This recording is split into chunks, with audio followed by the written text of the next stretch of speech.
छोटी कक्षाओं में हमने मल्टीप्लिकेटिव इन्वर्स पढ़ा होगा, multiplicative inverse of a number,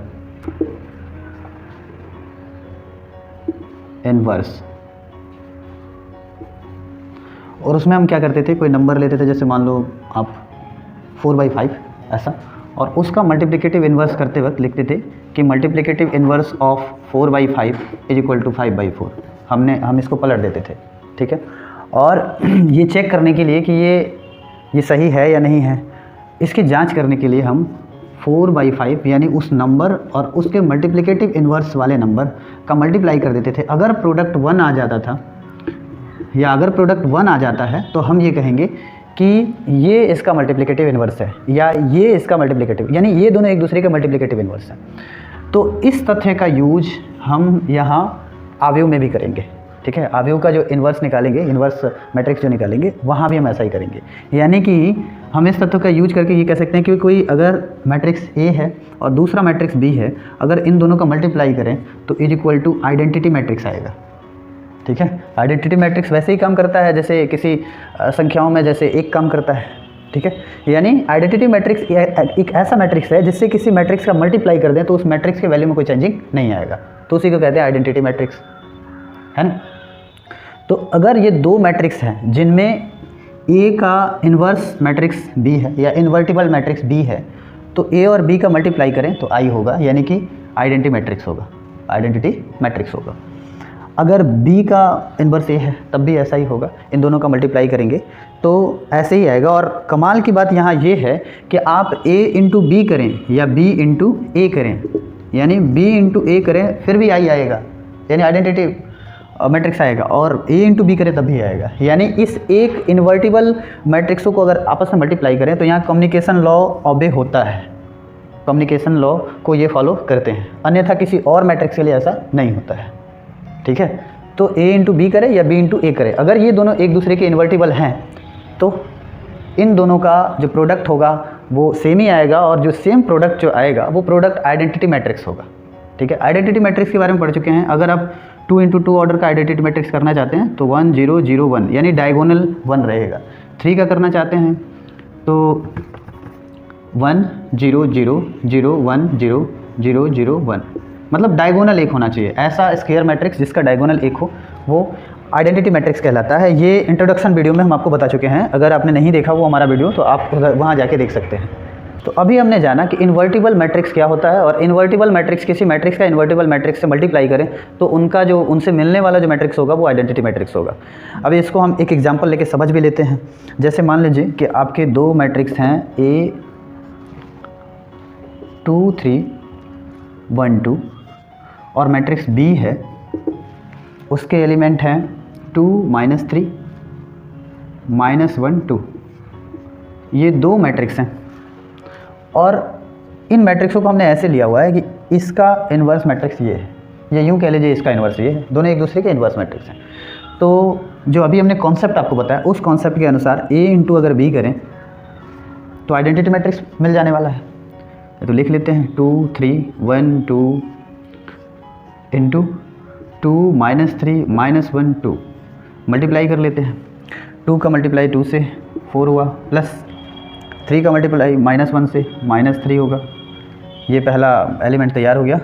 अभी फिर इस रो का मल्टीप्लाई दूसरे कॉलम से कर लेंगे। 2 इंटू 3 -6 होगा और 3 इंटू 2 +6 होगा, ठीक है।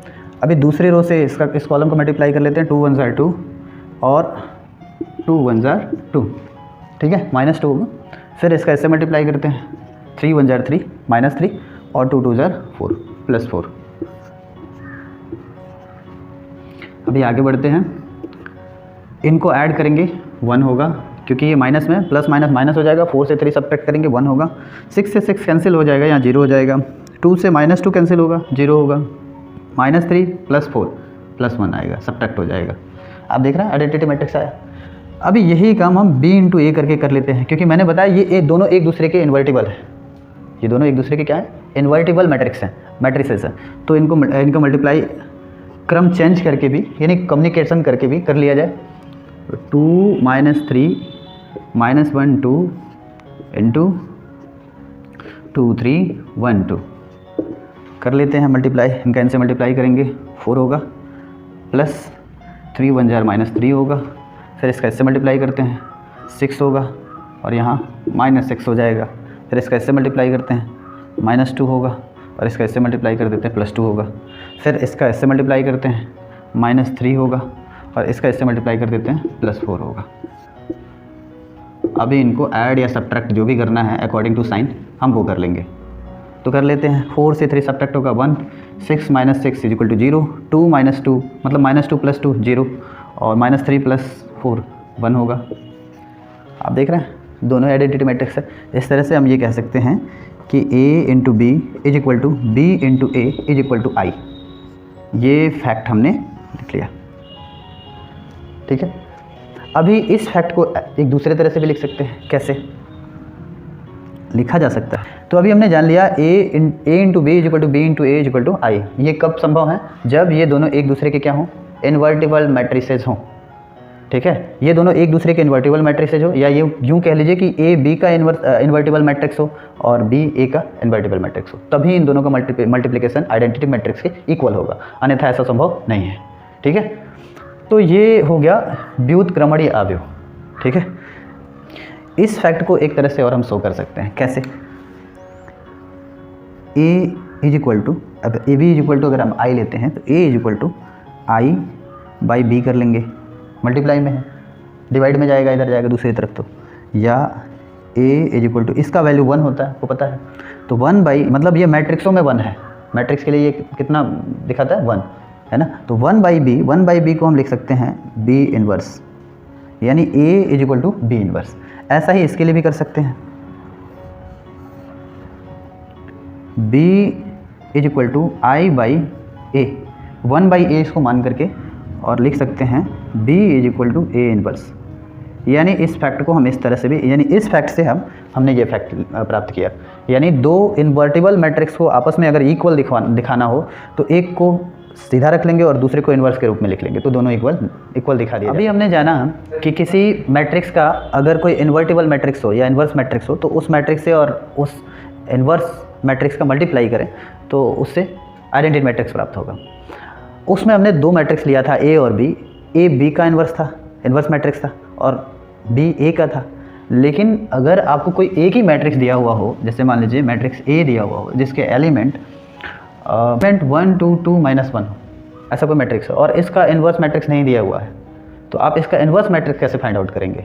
ठीक है, मैट्रिक्स है A जिसका हमें इन्वर्स मैट्रिक्स फाइंड आउट करना है।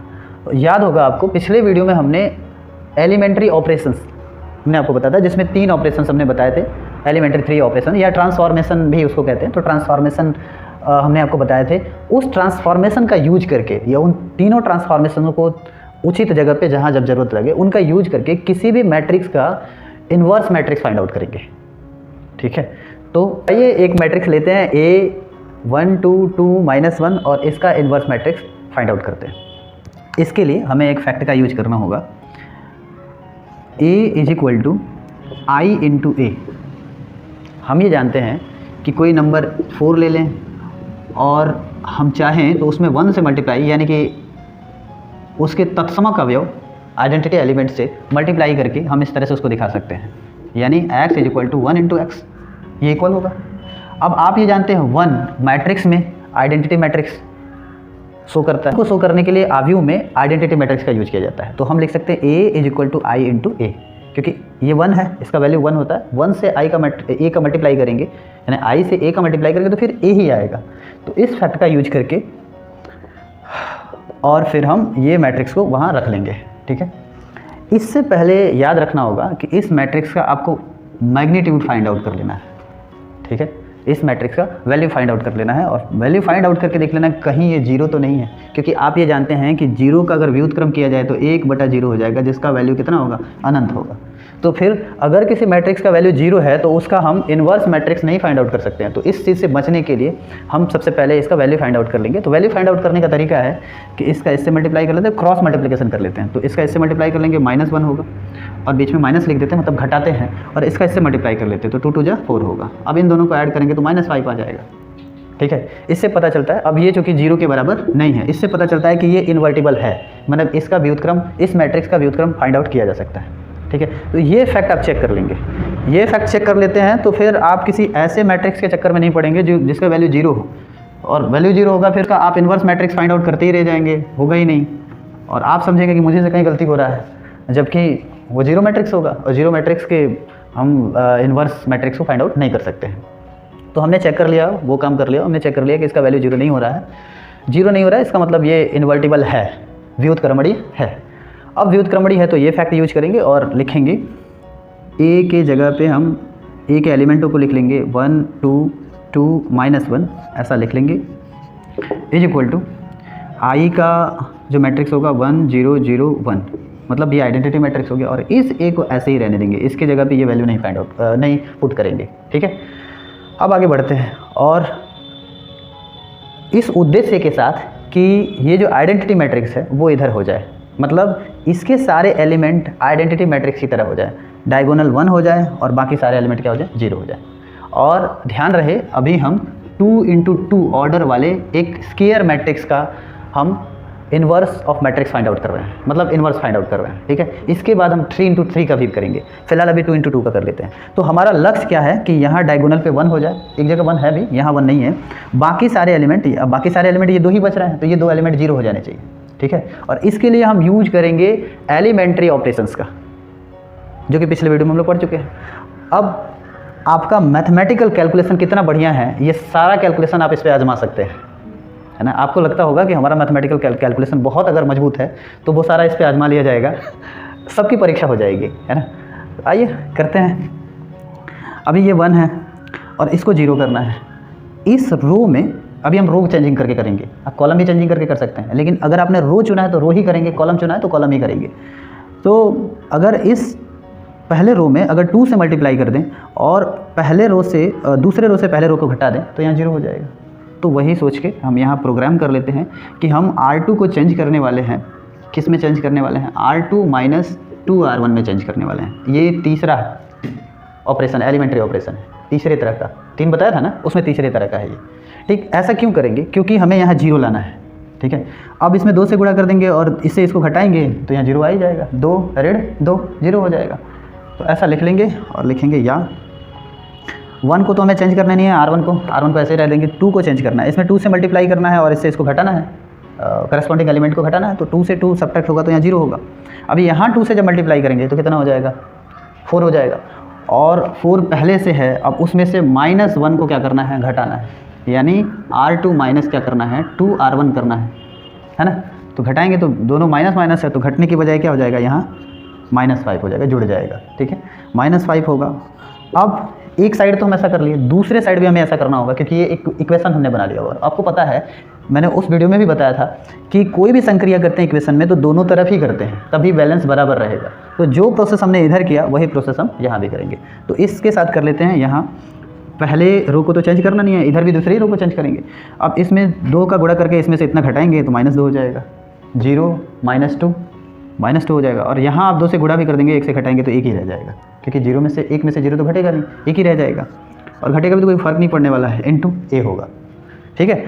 अब अगला प्रोसेस फिर से हम R2 को ही टारगेट करेंगे। R2 को टारगेट इसलिए करेंगे क्योंकि हमें यहाँ 1 चाहिए, डायगोनल पे 1 चाहिए, यहाँ 0 तो बन चुका है। अब इस पे आ जाते हैं, पहले 0 बनाते हैं और फिर 1 बनाते हैं, डायगोनल पे बाद में ध्यान देते हैं, पहले डायगोनल को छोड़ के बाकी सारे एलिमेंट को 0 बनाने का प्रयास करते हैं। ये मतलब फैक्ट याद रखिएगा कि सबसे पहला काम हम ये करेंगे कि बिसाइड्स डायगोनल, मतलब सभी एलिमेंट को हमें 0 बना देना है, सारे एलिमेंट्स को, सभी अवयव को।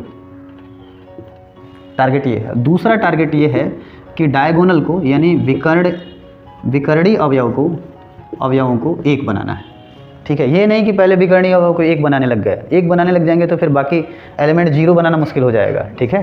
तो पहले 0 बनाएंगे फिर डायगोनल। तो ये मंत्र याद रखेंगे, ये समझ लीजिए मंत्र है ना, कि ऑल एलिमेंट टेंड्स टू 0, मतलब 0 की तरफ ले जाने का प्रयास कीजिए, AE 0 और DE 1, ठीक है।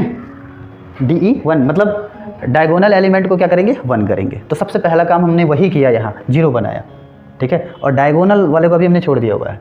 अब डायगोनल पे आएंगे, क्योंकि ये इस रो में जो ये एलिमेंट 0 बनना है वो बन गया है, अभी इसको क्या बनाना है, 1 बनाना है। तो 1 बनाने के लिए आप क्या कर सकते हैं, R2 को पुनः चेंज करेंगे किसमें, -1/5 R2 बना लेंगे।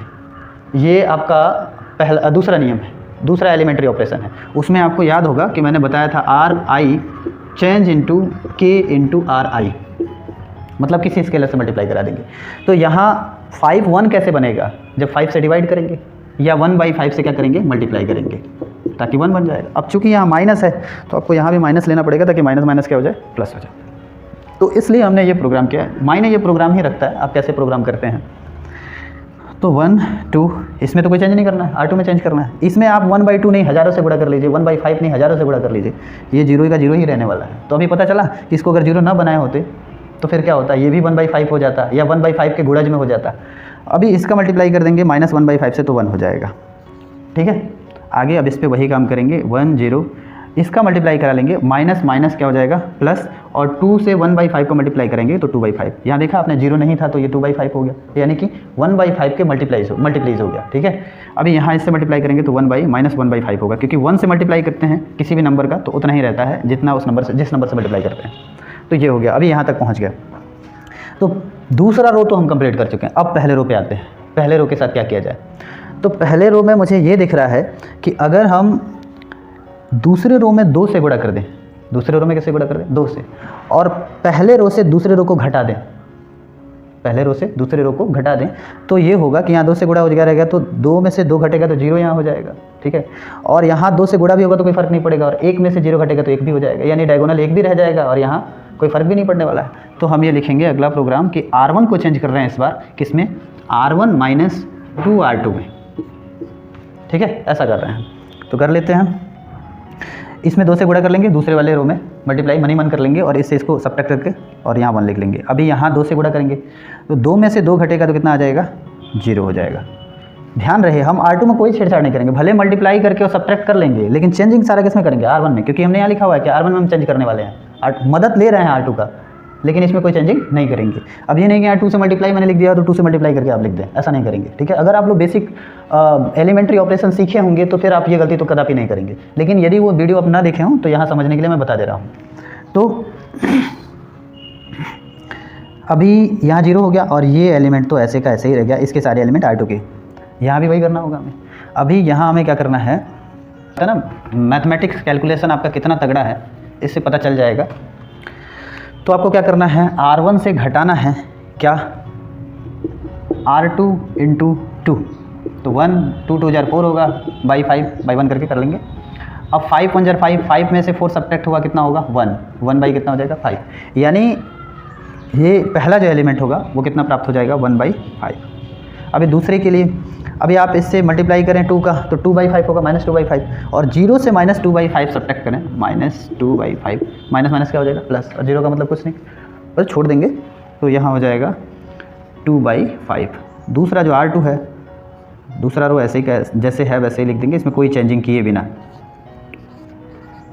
तो हमने जो उद्देश्य बनाया था, सबसे पहला उद्देश्य क्या बनाया था,